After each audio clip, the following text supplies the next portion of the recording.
அம்மாடி வேண்டாண்ட, நீங்க எதுவும் சொல்லாதீங்க.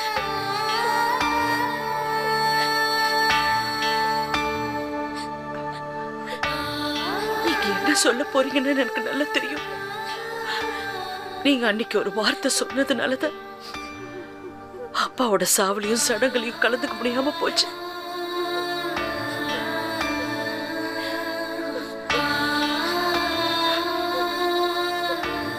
என் அம்மா